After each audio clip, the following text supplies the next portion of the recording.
디도서 1장입니다. 디도서 1장 5절에서 6절.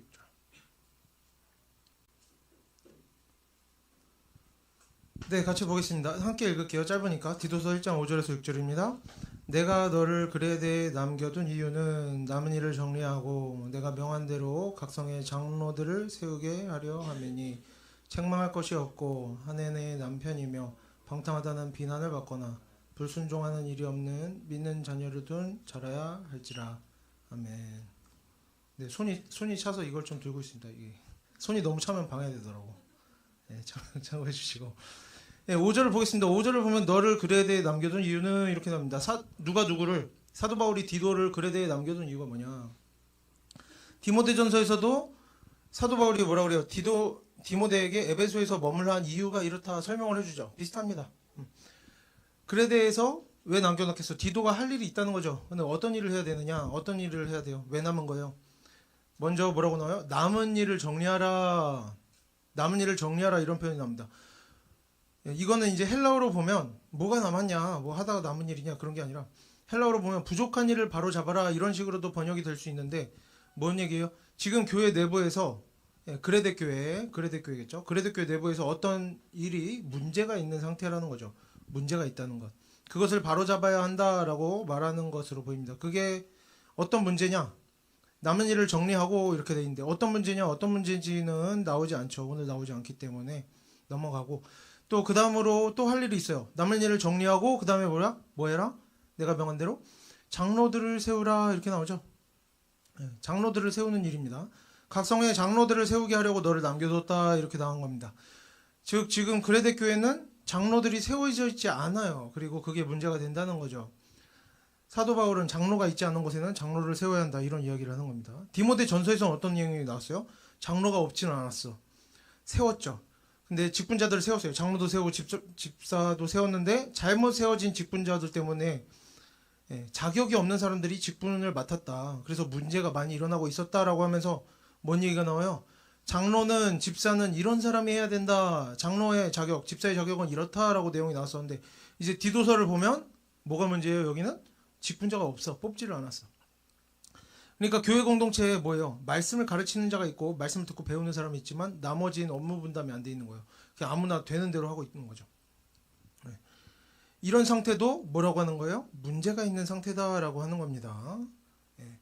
일을 맡아서 할 사람들이 세워져야 되는데 세우지 않는다? 문제가 있다. 네. 실제로 하나님의 말씀을 가르치고 하나님의 말씀을 가르치는 사람이 나머지 다 할 수 있습니까? 못하죠. 시간이 그렇게 혼자서 많은 일들을 감당할 수도 없고, 하나님의 말씀을 가르치는 사람은 또 공부하고 목회를 하는데 많은 시간을 투자할 수 있어야 되는 겁니다. 그래야 교회 공동체가 올바로 교육을 받겠죠. 공부를 안 하고 막 이 자리에 나와서 막 하고 싶은 말 하면 돼요? 안 되죠. 그러면 하나님께 범죄하는 게 되는 겁니다. 그래서 이런 것과 관련된 이야기 디모데전서에 나왔어요. 알지 못하는 것을 가르친다. 막 가르치는 자들에 대한 정죄가 나왔죠. 이제 준비하지 않고 가르치는 자들에 대한 정죄가 나왔었고, 그런데 이제 그렇게 충분히 준비하고 가르치려면 어떻게 해야 돼요? 다른 일들에 충분히 시간을 쓰기가 어려울 수도 있는 겁니다. 그렇기 때문에 교회 안에서는 하나님의 말씀을 가르치는 사람이 결국에 모든 일을 책임져야만 하지만, 성도들은 듣고 배운 대로 해야 되고 가르치는 자는 책임을 져야 되지만 혼자서 모든 일을 직접 할 수는 없기 때문에 직분자를 세워야 되는 겁니다. 장로, 집사를 세워야 되고, 그렇게 교회 안에서 필요한 여러 가지 일들이 각 사람의 은사에 맞게 분담이 되어야 합니다. 성도들의 입장에서 어떻겠어요? 목회자는 또 이렇게 각 사람을 은사에 맞게 세워야 되고, 성도들은 어떻게 각자의 은사에 맞게, 하나님께서 주신 은사에 맞게 각자 일을 맡아서 하는 것이 하나님 말씀대로 사는 일이다, 이렇게 이해할 수가 있겠죠. 그래서 이렇게 일을 잘 나눠서 해야 하나님의 말씀을 가르치는 사람도 더 잘 준비하고 가르칠 수 있는 것이고, 성도들이 이렇게 일을 잘 나눠서 해야 또 공동체의 유지와 성장에 필요한 여러 가지 일들이 차질 없이 잘 이루어지게 되는 겁니다. 그래서 우리가 각자 일을 잘 맡아서 나눠서 할 때 우리가 신앙생활을 잘할 수 있고 우리의 신앙이 성장하는 데에 이제 그런 필요들이 채워질 수 있다는 것이죠. 하지만 조심해야 할 것은 뭡니까? 우리가 조심해야 할 것이 있습니다. 직분자가 세워져야죠. 일할 사람이 있어야 되고 일을 맡은 일들을 잘 감당해야 됩니다. 하지만 조심해야 될 건 뭡니까? 우리가 지나치게 교회에서 일을 하고 직분을 받고 봉사의 자리를 맡는 것에 치우치면 이제 죄 짓는 일이 될 수도 있는 겁니다. 어떻게 되는 거예요? 하나님의 말씀과 상관없이 일하고 직분을 어떤 자리를 차지하고 그런 것들 자체를 자신의 신앙생활로 여기는 경우가 있는데 그런 경우는 없도록 해야 된다는 겁니다. 하나님의 말씀과 상관없이 이루어지는 일들은 없도록 해야 되는 거예요. 교회에서 공동체에 필요한 일을 나눠서 감당하는 것은 매우 중요한 일입니다. 사람이 모이면 항상 뭔가 필요합니다. 예수님께서도 어떻게 하셨습니까? 심지어 사람들에게 오병이어를 물고기와 떡을 먹이셨죠. 필요합니다. 어떤 일이든지 필요해요. 이런 것들은 중요한 일이지만 그 수고하는 일들은 하나님의 말씀을 잘 듣고 배우고 하나님의 말씀대로 잘 살아가기 위해서 이렇게 하나님의 말씀을 배우고 익히는 데 도움이 되는 환경을 만들고 조건을 갖추고 하는 데 도움이 되는 일이 되어야만 하는 것입니다. 그것과 상관없이 이루어져서는 안 되는 거예요.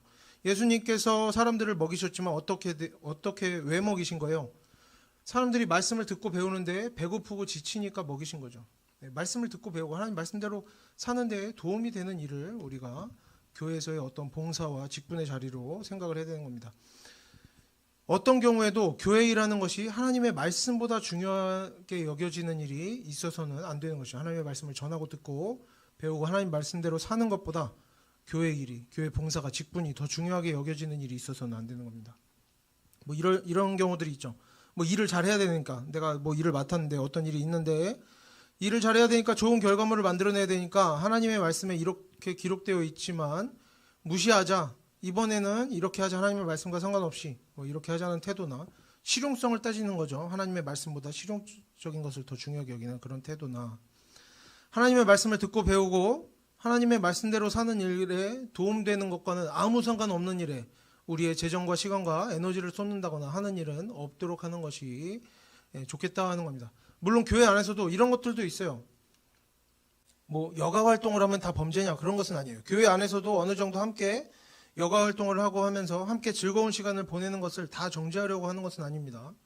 괜히 뭐 제가 눈치 보여서 덧붙이는 말이 아니라 적당히 건전한 범주 안에서 누릴 수 있는 좋은 것들이 있어요. 자연 만물, 뭐 경치를 구경하고 뭐 이렇게 소풍을 다니고 뭐 스포츠를 뭐 경기를 볼 수도 있고 할 수도 있고 맛있는 음식을 함께 먹고 뭐 독서를 하고 음악 감상을 하고 뭐 그림 뭐 이런 것들을 보고 그리고 이런저런 공연 같은 것들 모든 것들이 하나님께서 우리에게 주신 것들입니다. 건전한 손 안에 있다면 다 그런 것이죠. 맛있는 음식을 먹는 것이 하나님께서 주신 거라고 마약도 하나님께서 주신 거 그런 건 아니죠. 이제 건전한 것들은 하나님께서 우리에게 주신 것들이기 때문에 우리가 교회 공동체 안에서도 그런 것들을 함께 누리며 즐거워하는 일들도 때때로 할 수 있으면 좋은 일입니다. 어떤 때는 또 필요한 경우도 있어요. 다만 그런 것들은 우리가 주의할 게 뭡니까? 아예 하지 마라, 하면 다 죄다 이런 게 아니라 언제까지나 핵심적인 일은 아님을 알아야 되는 겁니다. 버릴 필요가 있다 그러면 버릴 수도 있어야 돼요. 적당하게 시작하고 적당히 마무리해서 이제 하나님 말씀대로 사는 데에 우리가 힘을 얻고 도움을 받는 선에서 누리는 것이 좋지. 그것들이 지나치게 되어서 뭐 예배를 방해하고 하나님 말씀대로 듣고 배우고 하나님 말씀대로 사는 일에 방해가 되면 안 되는 거죠. 차라리 부족한 것은 괜찮습니다. 부족하면 부족할지라도 이것들에 지나치지는 않도록 하려고 애쓰는 것이 우리의 신앙생활에 좋겠습니다. 뭐 이따가 안 하면 어떻습니까? 하다가 말면 어떻습니까? 이런 것들은 그렇습니다. 언제나 말하는 내용이지만 어떤 사람이 일을 아무리 잘해도 아무리 열심히 해도 그래서 심지어 막 교회 일을 열심히 해요. 막 뭐 기도도 열심히 하고 예배도 열심히 하나. 그래서 심지어 죽은 자를 일으켜 세우고 100만 금을 헌금하고 뭐 솔로몬 때의 성전, 금과 보석이 가득하던 성전을 뭐 다시 만들어낸다고 해봅시다. 열심히 일을 해가지고 교회를 열심히 해서 그래서 수백만 명의 사람들에게 칭찬을 받는다고 해도 그 사람의 머리에, 그 사람의 마음에, 그 사람의 삶에 말과 행함에 하나님의 말씀이 없으면 어떻게 되는 거예요? 사람한테는 아무리 칭찬받고 대단한 일을 하는 것처럼 보여도 하나님의 말씀이 없으면 하나님께서 보시기에 그 모든 일들은 어떻다? 완전히 쓸모없는 일이 되는 것이다. 하나님 앞에서 범죄하는 일이 될 수도 있다는 것을 우리가 언제나 이것을 잊지 않도록 해야 할 것입니다. 언제나 모든 일들은 뭐다? 하나님의 말씀을 향해 가야 한다는 것이죠. 이제 다시 본문으로 돌아와서 다음으로 오늘 본문 5절에서는 이제 장로를 세운다는 내용이 나오고 7절에서 넘어가면 7절에서는 감독에 대한 이야기가 나와요. 근데 신약 시대에는 뭐 장로는 이렇고 감독은 이렇다 이런 식으로 명확하게 나눠져 있지가 않습니다. 지금의 장로가 그때의 장로랑 같은 장로가 아니에요. 그리고 성경에서도 확실하게 이런 내용들에 대해 이제 구체적으로 설명하고 있지는 않습니다. 장로는 뭐 요런 일부터 요런 일까지 하는 게 장로고, 뭐 감독은 요런 일이 감독이고, 이렇게 나눠져 있지는 않기 때문에 우리가 성경을 보면서 이런 것들을 나눠서 어디까지가 집사고 어디까지가 장로냐, 이런 것들을 구체적으로 생각할 필요는 없는 거예요. 성경에서 구체적으로 이야기하고 있지 않기 때문에. 그러면 뭐 목회자는 어떤 자격, 장로는 어떤 자격이 필요하고, 우리가 정확하게 알아야 하지 않겠느냐, 필요하지 않느냐 할 수 있는데, 성경에서 뭐 목회자의 자격이나 장로의 자격이나 집사의 자격이나 요구되어지는 내용들은 결국에 뭐예요? 결국에 장로 거짓말하지 마라. 그러면 우리 성도들은 거짓말해도 돼? 안 되는 거죠. 요구 이제 뭐의 자격, 이런 자격이 있어야 된다. 요구되어지는 내용들은 결국에 우리 모두의 목표가 되어야 하는 겁니다. 장로의 자격이다, 감독의 자격이다, 감독의 자격이다. 이러면 우리가 다 그것을 목표로 해야 되는 거예요. 그래서 모든 자격들 중에서 우리가 생각해 보는 거죠. 이런 자격들을 보면서. 이제 자격들은 아직 다 보지 않았지만 뒤에 나올 건데, 아 내가 갖추지 못한 것들이 있네, 이런 것들은 내가 갖추지 못했네, 이런 것들을 살펴보고 고쳐 나가면 되는 겁니다. 뭐 내가 장로가 아니라고 장로의 자격, 집사의 자격 관심이 없고 그러면 안 되겠죠. 하나하나 보고 내가 갖추지 못한 것은 앞으로 갖춰 나가려고 애쓰고 고쳐 나가야 되는 겁니다. 그리고 내 자신에 대해서가 아니라 다른 사람에 대해서는 어때요? 교회 공동체에서 이제 장로나 집사를 세울 때에는 이 자격들을 갖춘 사람을 세울 수 있으면 그렇게 하는 것이 좋지만, 이 자격들 중에 몇 개는 부족한 경우도 많을 겁니다. 그럴 때에는 되도록 자격을 잘 갖춘 사람을 세우면서도 온전히 자격을 갖추지 못한 사람들에 대해서는 우리가 서로 뭐예요? 주의를 주고 조심하고, 조심시키고 이러면 좋겠죠. 그래서 우리가 나랑 상관없는 거다, 장로의 자격이니까 나랑 상관없다, 이렇게 보지 마시고, 아 내가 이것들을 보고 익히도록 해야겠다, 이렇게 신경을 쓰면 좋겠습니다. 성경을 가르치는 성경 교사는 좀 다를 수 있습니다. 성경 지식에 대한 전문적인 소양이 있어야 돼요. 내가 성경 1독했다고 나와서 성경 가르치려고 하면 안 돼. 그죠? 이 일은 아무나 나눠서 맡아서 할 수 있는 일이 아니에요. 모든 성도들이 그래서 반드시 갖추어야 하는 자격은 아닙니다. 막 다 지식을 갖춰야 되고 이런 건 아니에요. 가르칠 만한 수준의 지식을 갖출 필요는 없습니다. 그렇지만 이제 성경 교사로서의 어떤 전문적인 지식, 이런 자격 외에는 뭐 목회자라고 장로라고 집사라고 이쪽에 요구되는 자격이 저쪽에는 필요가 없고, 뭐 성품이 좋고 겸손하고 이런 것은 어때요?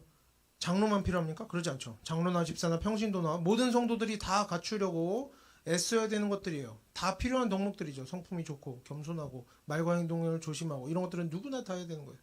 그래서 우리가 뭐 장로냐 뭐 감독이냐 이런 걸 나누고, 누가 이런 거 잘해야 되고 누구는 이런 거 안 해야 되고, 이렇게 구분하는 게 중요한 게 아니라 우리가 모든 하나님의 말씀들을 배우고 익히면서 아 내가 이것들을 잘하고 있는가 비추어 보고 스스로 좀 훈련하는 시간을 가졌으면 좋겠습니다. 그래서 본문을 보면 장로를 세우는데 그냥 맘대로 아무렇게나 세우는 것이 아니라 내가 명한 대로, 이렇게 나오죠. 그 앞에 이제 단서가 붙습니다. 내가 명한 대로 세워라. 네 맘대로 하지 마라. 사람들이 하자는 대로 하지 마라. 내가 명한 대로 세워라, 이렇게 나옵니다. 이것은 이제 뒤에 나오는 장로의 자격에 대한 내용과 이어지는 표현으로 볼 수가 있겠습니다. 뒤에 나오죠. 요런 사람 장로를 세워라. 그렇게 명령이 나오는데, 내가 명한, 사도 바울이 명한 장로 세우는 방법이 이제 바로 뒤에서 나오는데, 이제 명하다라는 표현이 다 있어요. 명하다라는 표현을 좀 보면 이 단어는 굉장히 조금 뭐랄까요, 부드러운 표현이 아니에요. 굉장히 좀 강한 표현입니다. 권위적인 표현이에요. 예를 들면 성경 다른 본문을 보면 이 명령하다라는 단어가 어디 사용되냐면 황제의 명령, 하나님의 명령에 대해 설명할 때에 같은 단어가 사용이 됩니다. 그런 단어인데 사도 바울이 어떻게 하고 있어요? 자신이 명령한다고, 조언한다, 권면한다, 참조해라, 이렇게 하지 않고 명령한다라고 말하면서 표현을 사용하고 있어요. 사도 바울이 신약 성경에서 보면 겸손한 표현을 사용할 때가 굉장히 많은데 여기서 왜 하필 이런 표현을 사용했을까? 왜 명령한다고 굳이 할까? 이런 것들도 좀 생각해봐라가 아니고 왜 명령한다고 했을까?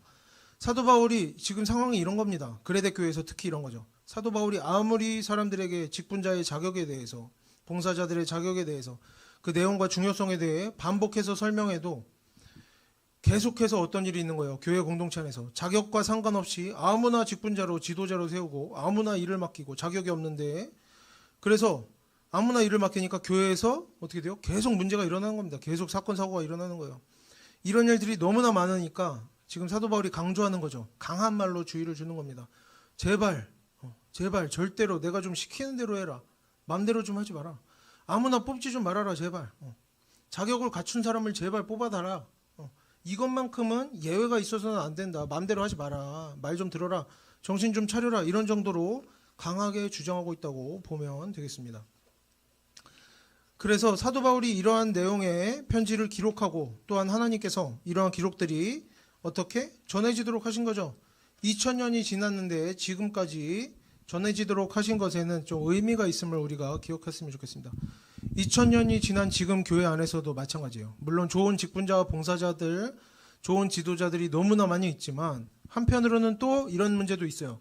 여전히 이런 문제가 있습니다. 성품이나 신앙이 전혀 준비되어지지 않은 사람들이 자신의 성품과 신앙을 헤아려 보지 않고 직분을 맡고 봉사의 자리를 맡고 일을 맡아서 하고, 또 성도들도 어떻게 한다는 거예요. 사람의 성품과 신앙을 헤아려 보지 않고 직분을 주고 봉사의 자리를 맡기고 하면서 그레데 교회와 똑같은 문제들이 지금도 있다는 거죠. 여전히 어떤 문제들 서로 다투고 자격이 없는 사람들이 이제 나서게 되니까 서로 다투고 문제 일으키고 서로 마음 상하는 일이 이상하게 돌아가는 일들이 여기저기서 계속해서 일어난다는 겁니다. 그래서 하나님께서 우리에게 이런 말씀을 주시는 거죠. 그리고 사람으로서는 우리가 이에 대해서 핑계를 댈 수가 있어요. 왜 그런 사람에게 일을 맡겼어? 왜 저런 사람이 일을 하고 있어? 왜 문제를 일으키고 있어? 왜 저대로 냅두고 있어? 우리 이유 될 수 있어요. 일할 사람이 없다. 살다 보면 다 그렇다.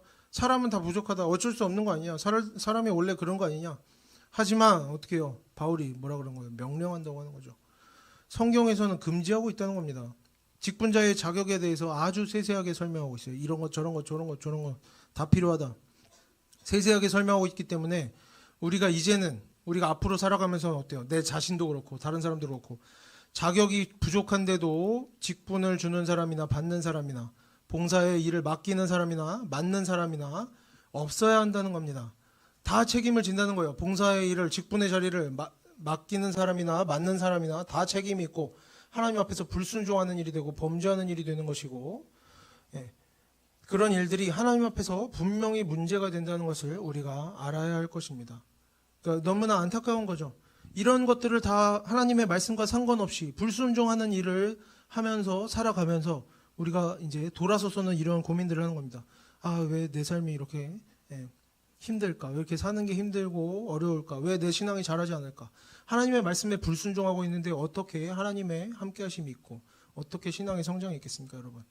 순종하는 자에게 하나님의 함께하심이 있다. 그래서 우리가 지금도 어떻게 이 말씀에도 어떻게 순종하자. 직분의 자리, 봉사의 자리에 대해서 그 무게를 알자라는 거죠. 그러면 우리가 어떻게 해야 되느냐? 가장 먼저는 뭐부터 해야 돼요? 가장 먼저 필요한 거 뭐예요? 이제 봉사의 자리에 있는 사람들 심판해야 됩니까? 가장 먼저는 우리 자신을 돌아봐야겠죠. 자신의 성품과 자신의 신앙을 돌아볼 차례인 것입니다. 가장 먼저는 내 자신이 하나님 앞에서 자격이 되는 사람인지를 계속해서 고민해 보는 것이죠. 그래서 난 자격이 안 되니까 관도가 아니라 그보다 먼저는 어떤 태도가 더 먼저 필요해요? 부족한 부분이 있으면 하나님의 일꾼으로서 자격을 갖추어 가려고 애쓰는 태도가 필요하겠죠. 봉사의 자리에 있든지 아니든지 항상 이런 것들에 대해서 우리가 애를 써야 되는 겁니다. 그리고 그 다음으로 우리가 스스로 이제 고쳐가려고 애쓰고 그 다음으로는 우리에게 필요한 건 뭡니까? 언제나 우리 성도들이 이런 서로 간에 이런 일, 자격이 없는 사람이 일을 맡고 자격이 없는 사람에게 일을 맡기고 하는 일들에 대해서 서로가 조심하고 멀리하도록 해야 하는 겁니다. 불순종하는 일이 없도록 하나님 앞에서 나도 모르게 범죄하는 일이 없도록 해야 하는 것이죠. 그래서 우리가 하나님 앞에서 범죄하게 되거나 하나님과 멀어지게 되거나 하나님께서 우리에게 맡기신 귀중한 우리의 시간과 자원과 우리의 인생을 낭비하는 일이 없게 될 때 정말 하나님의 역사하심이 그때부터 시작되는 것입니다. 그래서 이제 바로 다음으로 나오는 6절에는 뭐가 나와요? 장로의 자격에 대한 구체적인 내용들이 나옵니다. 6절 함께 읽겠습니다. 책망할 것이 없고 한 아내의 남편이며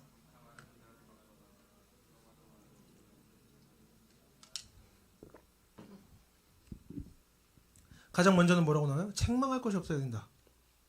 지금 자격에 대해서 나오죠.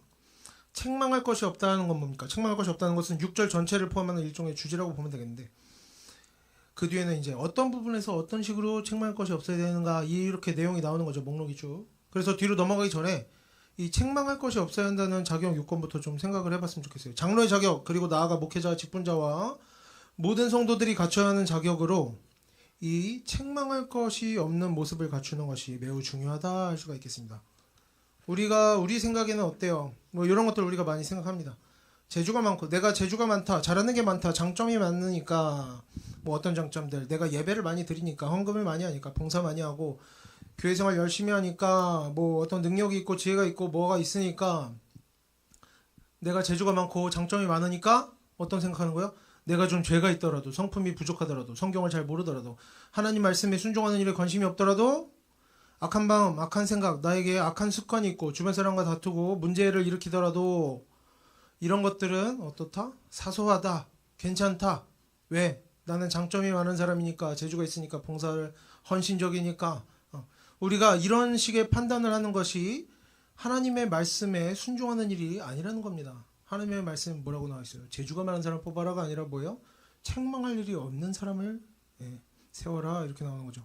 바로 앞에서 이야기했던 것과 같은 흐름인데, 책망할 것이 없는 모습이 아닌, 한편으로는 죄 짓고 악한 생각, 악한 말, 악한 행동 하면서도 하나님의 말씀에 순종하지 않는 인생 살아가면서도 한편으로는 이것저것 열심히 하고 잘해. 그런 사람들을 성경에서 어떻게 평가해요? 어떻게 평가해요? 성경에서 뭐라고 나와요? 순종이 제사보다 낫다고 하는 구절들이 성경의 예화에 차고 넘치도록 많이 나오는데, 최대한 줄여서 구약에서 하나, 신약에서 하나만 좀 보겠습니다. 구약을 보겠습니다. 이사야 1장 13절 14절입니다. 함께 조금 긴데 함께 천천히 읽어볼게요. 두 절이에요. 요거 다음 것까지 있어요. 13절부터 읽어볼게요. 헛된 재물을 다시 가져오지 말라. 분향은 내가 가증히 여기는 바요. 월삭과 안식일과 대회로 모이는 것도 그러하니 성회와 아울러 악을 행하는 것을 내가 견디지 못하겠노라. 14절. 내 마음이 너희의 월삭과 정한 절기를 싫어하나니 그것이 내게 무거운 짐이라. 내가 지기에 곤비하였느니라. 어떻다는 거예요? 하나님의 마음이 지금 어떻습니까? 하나님께서 직접 말씀을 주고 계십니다. 하나님의 마음이 어때요? 악을 행하는 자, 하나님의 말씀에 순종하지 않는 자들의 어떤 것들, 그들이 가져오는 모든 제물과 모든 예배와 모든 안식일을 지키는, 어떤 성실하게 안식일을 지키는 모든 일들과 그 모든 모임들과 어떤 날을 기념하여 지키는 모든 것들을 하나님께서 어떻게 보신다? 부족하더라도 수고가 많다, 이렇게 하십니까? 뭐라 그래요? 견디지 못하겠다, 싫어한다, 짐이다, 곤비하다. 곤비하다는 건 뭡니까? 지치고 피곤하다는 겁니다. 그 모든 것들을 그 모든 일들이 하나님을 괴롭게 만들고 지치고 피곤하게 만든다는 거죠. 하나님의 말씀에 순종하고자 애쓰지 않는 사람, 죄로부터 벗어나려고 애쓰지 않는 사람, 악한 말과 악한 행실을 멀리하지 않는 사람은 그 모든 수고가 하나님 앞에서 어떻게 됐다? 아주 쓸모없는 것이 될 뿐만 아니라 그 모든 예배와 재물이 하나님을 괴롭게 만들고 있다. 결국에 그러한 인생의 모든 수고하고 애쓰는 일들이 하나님 앞에서 뭐가 되는 거예요? 범죄함이 되는 거죠. 하나님을 괴롭게 만드는 일이 된다는 겁니다. 그럼 구약에서만 이러냐? 뭐 신약은 다 용서받았냐? 신약 요한복음 14장을 보겠습니다. 14장 15절, 21절, 24절 이렇게 세 개 볼 거예요. 같이 볼게요.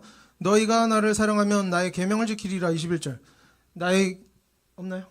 나의 계명을 지키는 자라야 나를 사랑하는 자니 나를 사랑하는 자는 내 아버지께 사랑을 받을 것이요 나도 그를 사랑하여 그에게 나를 나타내리라. 마지막으로 24절 같이 볼게요. 나를 사랑하지 아니하는 자는 내 말을 지키지 아니하나니 너희가 듣는 말은 내 말이 아니요 나를 보내신 아버지의 말씀이니라. 여기서 아주 분명하게 말하죠. 이제 대놓고 말합니다. 뭐라 그래요?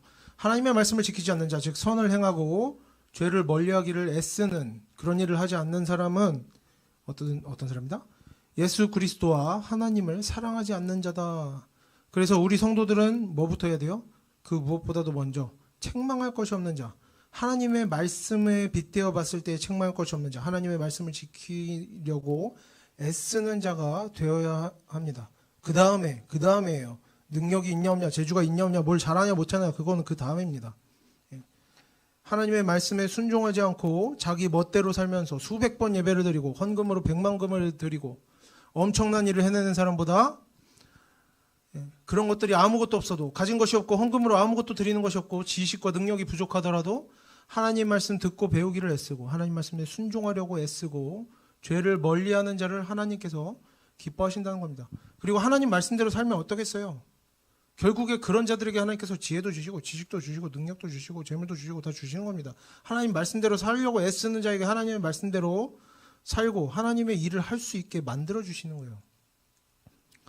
그래서 우리가 이제는 하나님의 말씀에 순종하는 일에는 관심이 없는 채로 평소의 습관에 따라서 악한 생각, 악한 말, 악한 행동들을 돌아보고 고치는 그런 일이 없이 살면서 이 정도는 괜찮지 하면서 예배 나오고 헌금 드리고 모임 가지고 봉사하고 찬양하고 이런 우리가 이제는 이런 무의미하고 악한 인생, 하나님 앞에서 범죄하고 하나님 괴롭게 하는 인생에서 우리가 좀 떠나보자라는 겁니다. 우리가 이제는 어떻게 해야겠어요?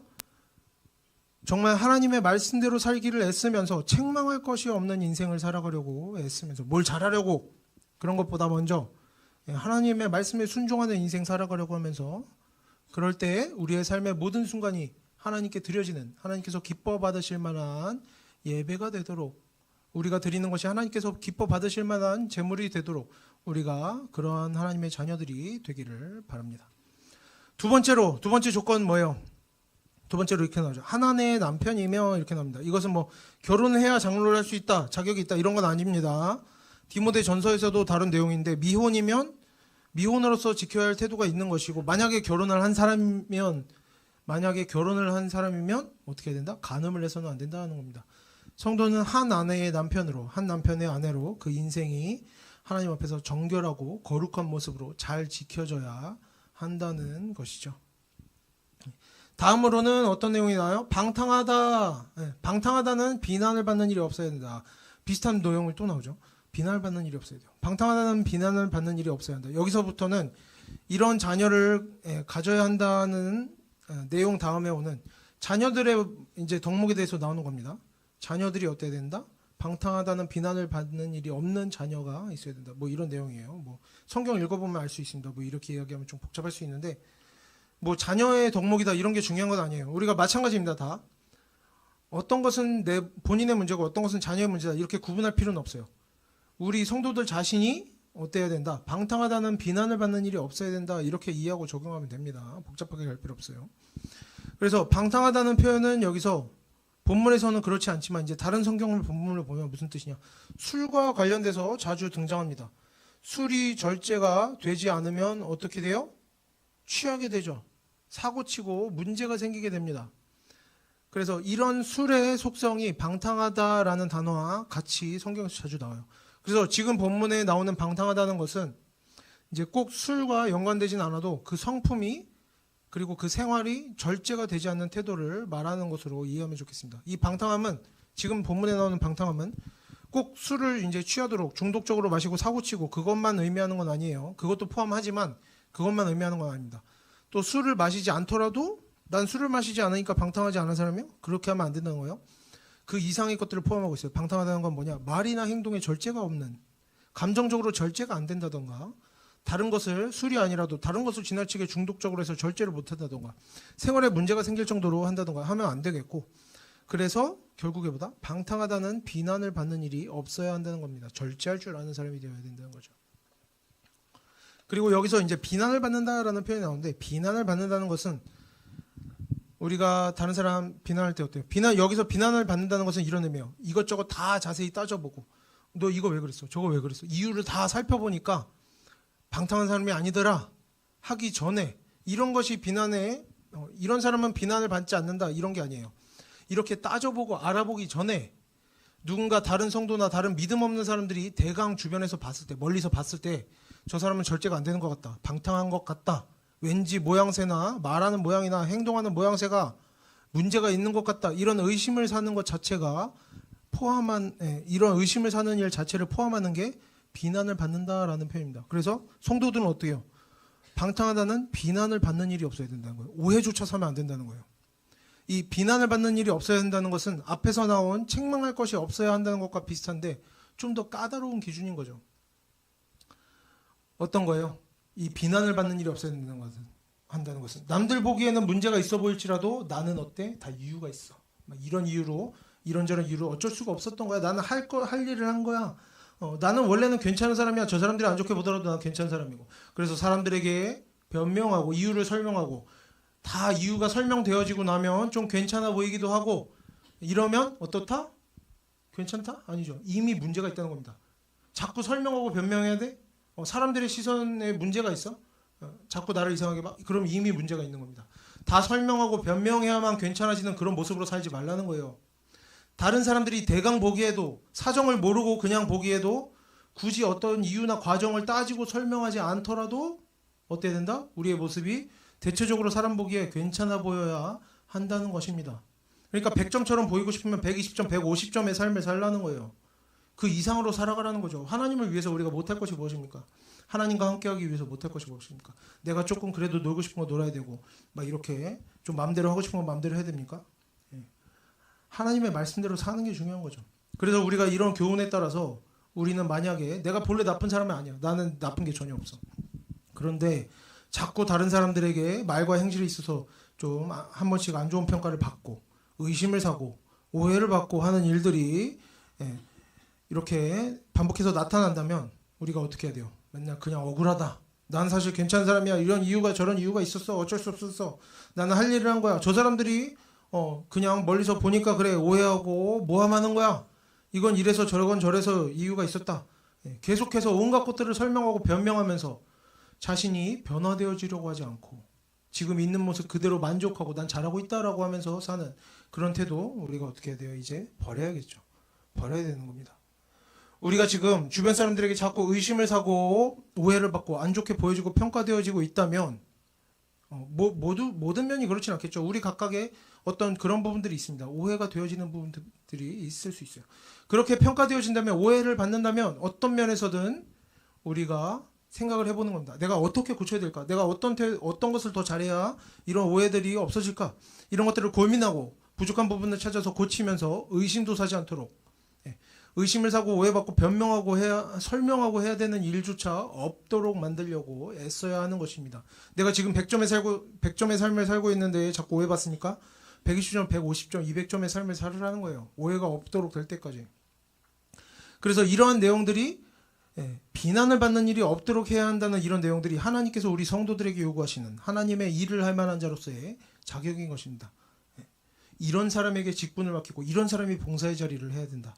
그래서 우리가 어떤 사람이 비난받는 일이 없고 책망받는 사람이 책망받는 일이 비난당하는 일이 없고 책망받는 일이 없는 사람이 되어야만이 그때 어떻게 할 수 있어요? 우리가 하나님의 일을 할 수 있는 겁니다. 하나님께로 가까이 나아갈 수 있고 하나님의 일꾼으로 인정받을 수 있는 겁니다. 하나님께 쓰임받고 싶습니까, 여러분? 비난받고 책망받는 일이 없도록 살면 되는 겁니다. 그래서 우리가 지금 장로의 자격이라던가 뭐 앞에서 봤던 다른 직분자의 자격 같은 것들을 보면 물론 이제는 목회자는 어때요? 조금 다릅니다. 성경을 스스로 연구하고 가르칠 수 있는 능력이 기본적으로 갖춰져야지 이제 다른 성품이 있고 뭐가 있고 하나님 앞에서 범죄함 없이 직분을 감당할 수 있는 거예요. 하지만 그 외에 다른 직분들은 어떻습니까? 장로나 감독이나 집사 같은 경우에는 뭐 이걸 잘하고 저걸 잘하고 재주가 많고 능력이 좋고 뭐가 많고 지식이 많고 지혜가 많고 잘난 사람을 뽑는 게 아니라는 거예요. 어떤 사람을 뽑는 거예요? 장로나 감독이나 집사는 문제가 없는 사람, 죄 짓지 않는 사람, 성품이 문제가 없고 말이나 행동에 문제가 없고 하나님 말씀에 불순종하는 일이 없고 오해를 받는 일이 없고 이런 태도가 이제 기준이 된다는 겁니다. 그래서 우리가 특별하게는 직분을 받거나 직분 받기를 준비하거나 여러분은 아직 좀 멀었지만 또 우리가 어떤 봉사의 자리를 맡을 때나 아니면 그저 신앙생활을 하고 일상생활을 할 때도 마찬가지입니다. 꼭 봉사를 하고 있는 사람이 아니어도 다 중요한 거예요. 우리가 스스로 자신을 좀 잘 돌아볼 필요가 있겠습니다. 어떤 것들을 돌아봐야 돼요. 우리가 이제 본문을 보면서는 내가 재주가 많은가? 내가 얼마나 재주가 많지? 내가 얼마나 열심히 하고 있지? 내가 얼마나 많은 것들을 하나님께 드렸지? 내가 얼마나 많은 일을 했지? 이런 것들을 돌아보는 건 이제 좀 그만하자는 거예요.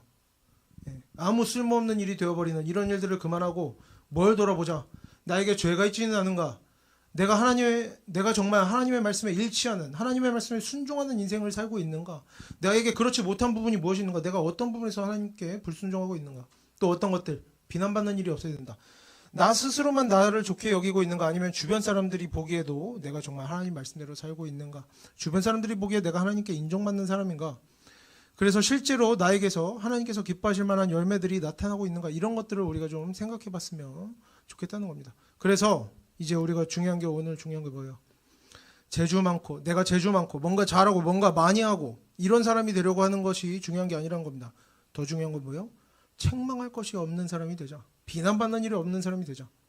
불순종하는 일이 없는 사람이 되어서 그래서 우리가 하나님께 쓰임받고 하나님의 일을 하고 하나님의 역사하심을 경험하는 인생, 하나님 안에서 기쁨과 감사로 가득한 그런 인생을 여러분 살아갈 수 있게 되기를 바랍니다.